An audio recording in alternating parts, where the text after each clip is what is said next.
Harry's Wife, Part 104.46. Ignited Fury. Harry and the Exes.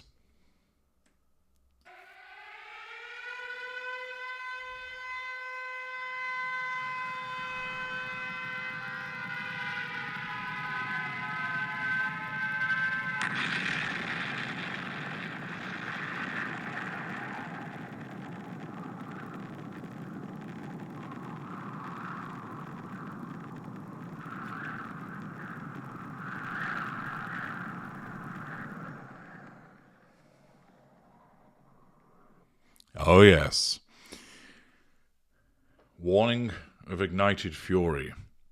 If there's a surefire way to ignite the fury of a narcissist, it is for you to bring up, mention, or even worse, have some involvement with one of your exes. Your exes don't matter. They're unimportant. They are the riffraff. They are individuals of no consequence as far as the narcissist is concerned, save, of course, where you should talk about them.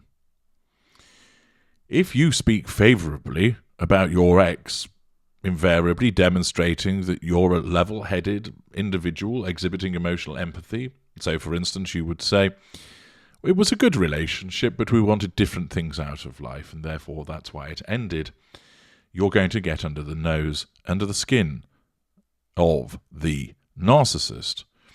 Because you're talking favourably about somebody else, and that means your fuel is in effect going to that other person. They, of course, aren't a narcissist and don't need it. But where you talk about that other person in favourable terms, you are threatening the narcissist's sense of control. Even if you talk about an ex in unfavourable terms, that negative fuel is still going to the ex, and therefore it will still irritate the narcissist. And in the circumstances where you would redeem yourself would be to say, oh, you're far more beautiful than my ex. That is acceptable, because your fuel is being directed to the narcissist, comparing them with the ex. But if you happen to mention and say, oh, yes, my ex really enjoyed Cheerios, the narcissist isn't interested in that. We don't want to know what your ex had to eat for breakfast. You're causing a problem for the narcissist in doing so. You're not providing fuel. You're talking about somebody else, and therefore you're threatening the narcissist's sense of control. If you happen to contact your ex, receive a message from your ex, reply to a message from your ex, even if it might be a legitimate one, for instance, you have a co-parenting situation with your ex, that is going to cause a problem with regard to the narcissist's subconscious sense of control. Even worse, if you actually spend some time with your ex in whatever shape or form, that will wound the narcissist, again threatening control. And if you were ever to go and have a little bit of the hanky-panky, a bit of slap and tickle with your ex, and the narcissist finds out, then there will be a thermonuclear explosion of ignited fury. You've wounded the narcissist with your conduct. Your fuel has gone elsewhere. You have told the narcissist that they are not the chosen one, that they are not the preferred one, and even worse, you have selected one that has gone before who apparently wasn't good enough. And therefore, this causes a major problem for the narcissist, with the consequential ignition of fury, possibly cold fury, often heated fury, which is occasioned to force the narcissist to then assert control over the intimate partner primary source.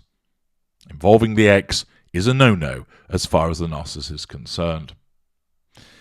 Of course, there will be instances whereby hammering your ex in tandem with the narcissist is perfectly acceptable, because it's likely that the narcissist wants you to do that. And any comparisons between the ex and the narcissist which are favourable to the narcissist are again welcome.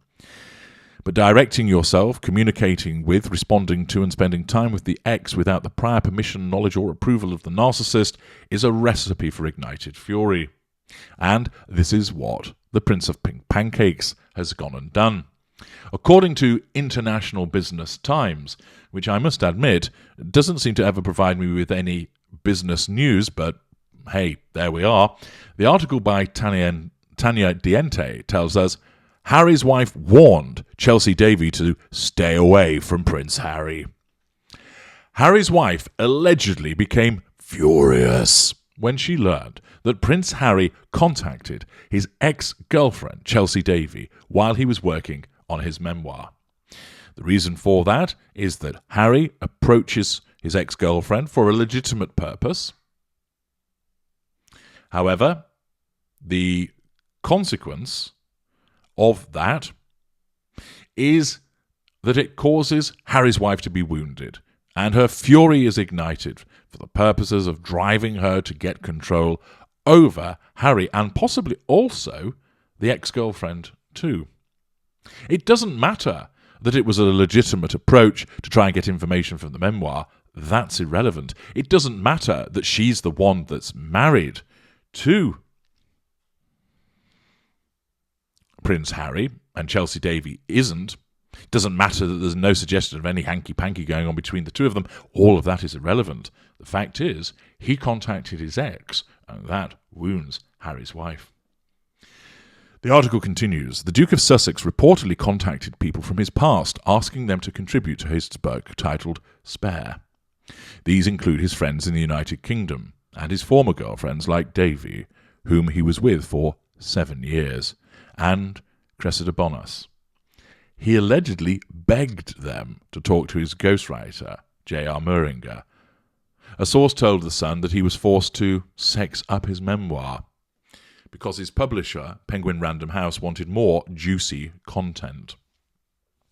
There has been extra toing and froing that people don't know about. This is because the publishers wanted more areas covered and more detail on some things that were already included.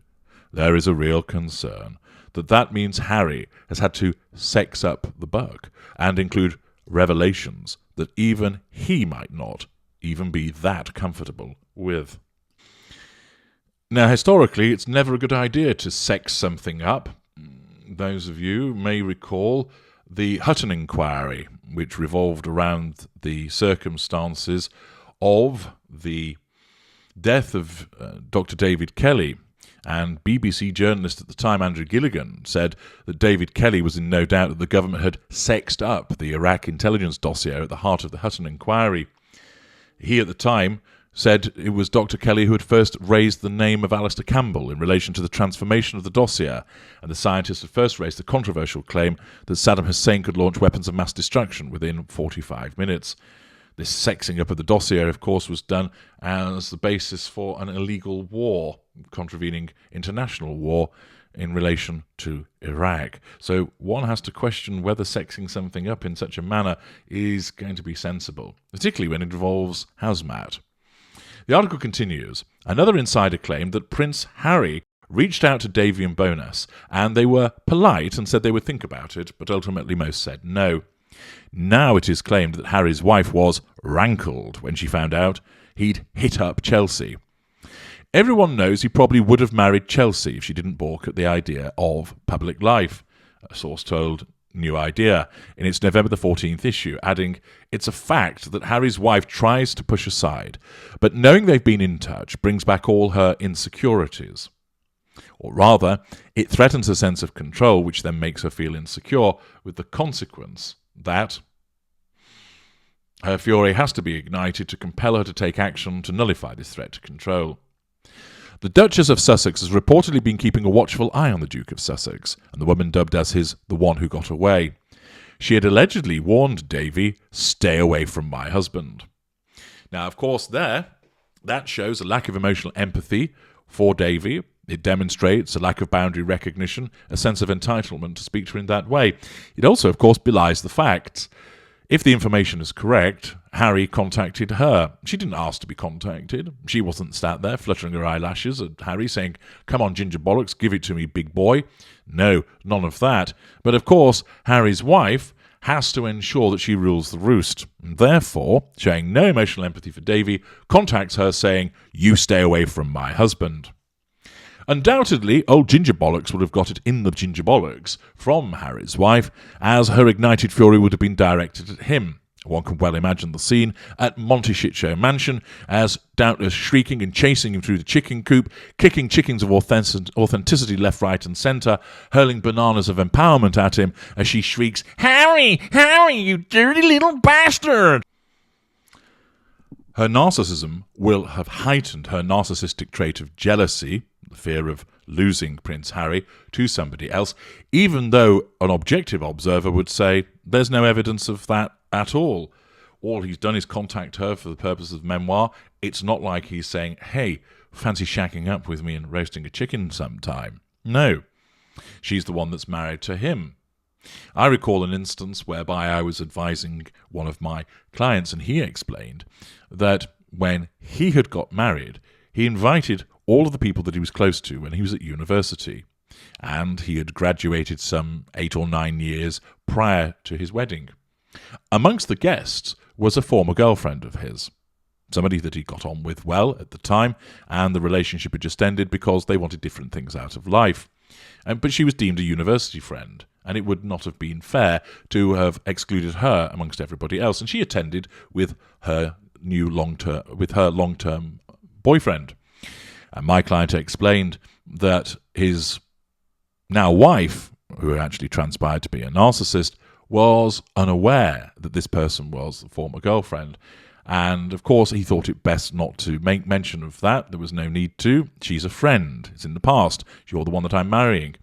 And, of course, when she found out later on, it ignited her fury, causing her to go batshit crazy towards the new groom. This didn't happen at the wedding. It was afterwards. But it's demonstrative of the fact that the presence of an ex, even where they've been invited to be saying, he said, "But it's you that I'm marrying. She has to see me marrying you.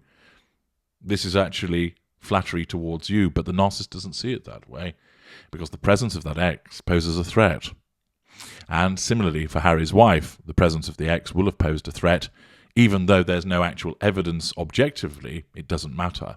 Seen through her lens, it's a threat, and there is the ignition of fury causing her to lash out at old Ginger Bollocks, and also, as alleged, to approach Davy, issuing a warning to her to nullify the threat to control posed by her presence.